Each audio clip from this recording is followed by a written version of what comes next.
I'm James Conlon, Richard Seaver, music director of Los Angeles Opera. Oedipus Rex by Stravinsky, written in 1927, therefore almost 100 years ago, is a hybrid piece, if you like categories.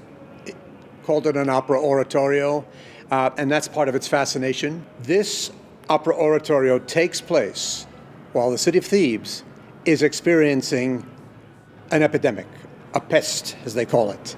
And that's a very important part, because it's one of those works that shows, in its very special way, the populace, all of us, reacting to this seen and unseen menace. And because these are still early years in terms of Western civilization's understanding of science, the Greeks attributed anything, earthquakes, storms, epidemics, to the gods. And so that's the drama of Oedipus, because it's been expressed in many ways over many centuries since it's been written. And of course, Freud used it as the very basis of his theories of psychoanalysis. But for Stravinsky, it's an occasion to make an opera, but to make it the way he wants to make it. Now, his first interesting choice was to write it in Latin, and specifically so that nobody really understood. So he wanted a certain distance between the audience, the spectator, the listener, and the actual work. Now, the libretto was written by the famous French writer Jean Cocteau, who was a fairly young man at the time.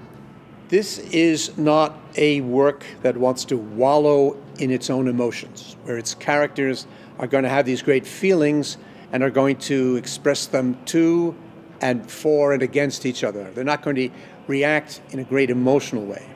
There are not going to be great arias of vocal display. So he, for the purposes of distancing himself from anything that really precedes him, he's setting out on his own. He's setting out on his own territory. I think it's also worth mentioning why it's appropriate to be doing a work of Igor Stravinsky at this time is that he was one of the many great artists, composers, writers who fled Europe at the time of the war.